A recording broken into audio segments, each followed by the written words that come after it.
Timken and how you might take a group of people through in your roles at this museum. So the quick story on the background for this exhibition is you may remember, let's see, it would have been about a year ago, the Timken, Megan nicely agreed to lend the two paired portraits by La Giguère to a major exhibition at the National Gallery of Art of 18th century French paintings in American collections. And it was an honor to be included in that show, and in return, we had to be in a debate and dialogue with our colleagues at the National Gallery, and this is the painting that we chose to come in return. It's a painting by Jean-Antoine Watteau, which I'll talk about in a few minutes, but it seemed to me that this is a work that might not otherwise come to San Diego under any other circumstances, and so it was my objective to bring those kinds of works to share with you and everybody else here.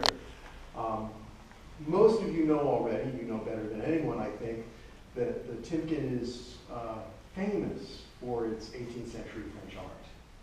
But it's been more than 30 years since this museum has done a project that was dedicated to exploring that. So that was the other reason why I thought it might be fun to put together a show that looked at Rococo art and would play on the strengths of this museum, which the painting across the gallery from me now is a great example of. It's a work by Fragonard that people come from all over the world to gaze at. You're lucky you get to see it almost any time you want, but to put that painting into a bigger context and help us think about just why Fragonard is an artist worthy of traveling great distances to see was one of the prime interests of this project. The show is called Rococo Rivals and Revivals, and I'll just spend a moment unpacking that title for you. First of all, this group probably almost certainly already knows, but where does the term Rococo come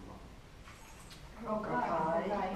Right, so it's a French term. It's a kind of derivation from the French word rocaille, which has a couple of different meanings. Who can give me a good one? Yeah, a little shell, not a big conch or something like that, but a little shell could be a rocaille. What else?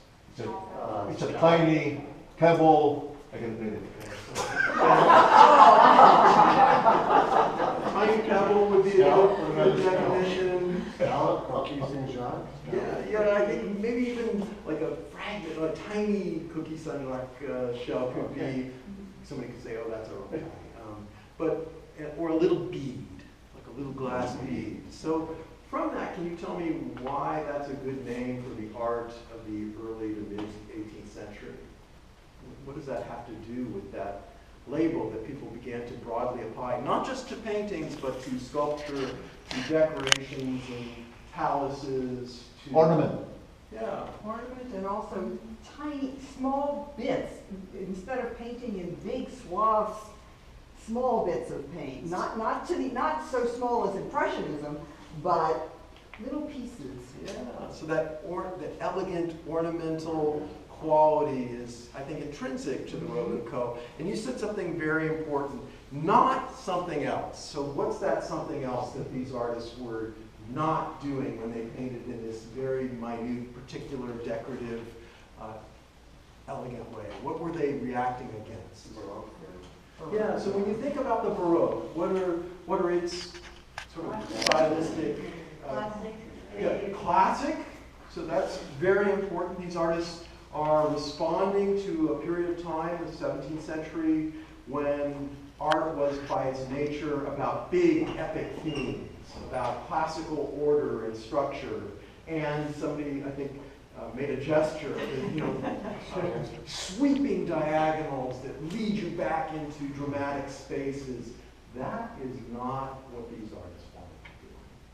They wanted to produce things that were beautifully crafted, minutely detailed, and were not about those big epic themes, but were about subjects that, Christina and I could experience if we were going out on a Sunday for a walk in the park, right? That they're different, fundamentally different from those Baroque concerns. Intimate? Mm-hmm. Intimate, yeah. There's another term that I think you're going to encounter in the labels, maybe you already have, that I think is important for us to define at the outset, and you may not be familiar with it. It's called fête galante. Okay. Give me a definition for the fête galante. Oh.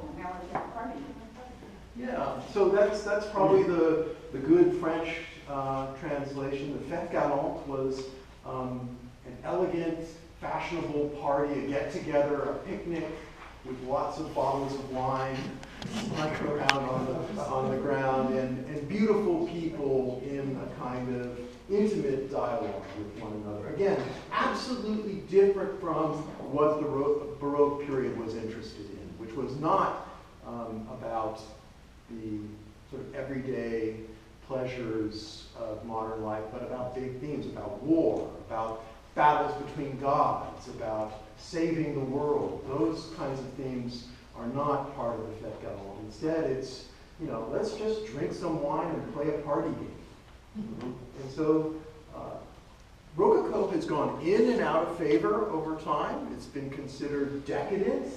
You can understand why.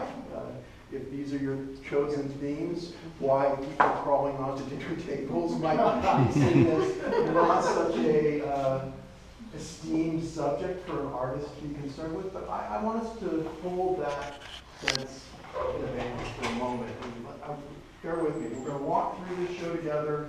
I'm going to try to explain where this new sensibility, this new mode of expression comes from, and where it takes us today in terms of our own relationship to these themes. Because one of my concerns in this exhibition is not just to show what the terms by which Rococo inserted itself into 18th century life, but the fact that it has not fully gone away in contemporary art practice. In fact, it may be stronger now than it's been in a long time.